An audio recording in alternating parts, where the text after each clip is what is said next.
নমস্কার বন্ধুরা, আজকে আমরা কথা বলব রসগোল্লাকে নিয়ে ঘটে যাওয়া ওয়েস্ট বেঙ্গল এবং ওড়িশার মধ্যে এক ভীষণ যুদ্ধকে নিয়ে। হ্যাঁ, সেই রসগোল্লা যা আমাদের বাঙালিদের ঐতিহ্য, কালচার, ভালোবাসার সঙ্গে অঙ্গাঙ্গিভাবে জড়িত। দিনটি ছিল নভেম্বর 14, 2017। এই দিনটিতে জিওগ্রাফিক্যাল ইন্ডিকেশন রেজিস্ট্রি অফিসের ঘোষণা করার কথা ছিল যে রসগোল্লা অ্যাকচুয়ালি কাদের মিষ্টি, কারা পেটেন্ট দাবি করবে। এই সব কিছু শুরু হয়েছিল 2015 সালে ওড়িশা গভর্নমেন্টের একটি বিতর্কিত মন্তব্যের দ্বারা, যখন তারা বলেছিল যে রসগোল্লা তাদের তৈরি করা ডিশ।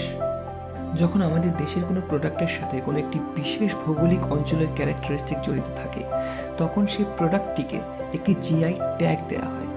এই জিআই ট্যাগের একটি বিশেষ ভূমিকা থাকে সেই অঞ্চলের ইকোনমিক এবং কালচারাল ডেভেলপমেন্টের পেছনে। এই জিআই ট্যাগকে 4টি ভাগে ভাগ করা যেতে পারে। যেমন অ্যাগ্রিকালচারাল ক্ষেত্রে দার্জিলিং টিকে জিআই ট্যাগ দেওয়া হয়েছে, ম্যানুফ্যাকচারিংয়ের ক্ষেত্রে মাইসুর স্যান্ডেল সোপকে জিআই ট্যাগ দেওয়া হয়েছে, ফুডসের ক্ষেত্রে বিকানেরি ভুজিয়াকে রাজস্থানের জিআই ট্যাগ দেওয়া হয়েছে, এবং হ্যান্ডিক্রাফটসের ক্ষেত্রে চান্দেরি শাড়িকে মধ্যপ্রদেশের জিআই ট্যাগ দেওয়া হয়েছে। এরকম আরও অনেক এক্সাম্পল আছে, এগুলো জাস্ট কিছু এক্সাম্পল তুলে ধরা হলো।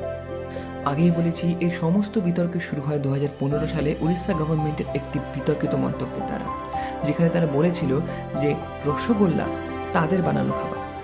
এরপর পশ্চিমবঙ্গ সরকার এক বিবৃতিতে জানায় যে নবীন চন্দ্র দাস নামে জনৈক এক ব্যক্তি প্রথম রসগোল্লার আবিষ্কার করেন।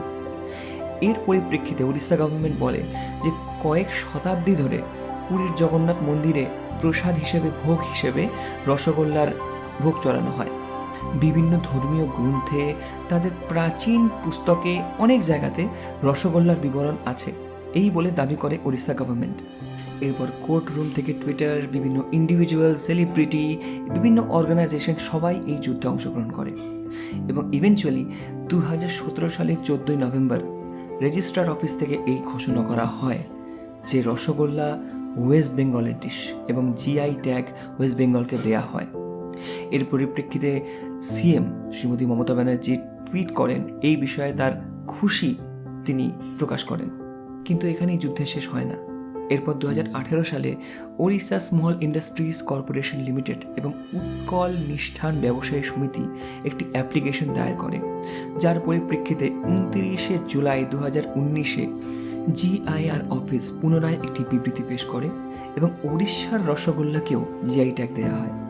হ্যাঁ, বর্তমানে ওয়েস্ট বেঙ্গলের রসগোল্লা এবং ওড়িশার রসগোল্লা দু রকমের রসগোল্লাকে জিআই ট্যাগ দেওয়া হয়েছে এবং দুটো রসগোল্লার মধ্যে কিছু ব্যতিক্রম, কিছু পার্থক্য চিহ্নিত করা হয়েছে। যেমন ওড়িশার রসগোল্লার রং হালকা বাদামি রঙের এবং তা ওয়েস্ট বেঙ্গলের রসগোল্লার থেকে খানিকটা বেশি সফট। আর এভাবে শেষ হয় ওয়েস্ট বেঙ্গল এবং ওড়িশার মধ্যে রসগোল্লার যুদ্ধ।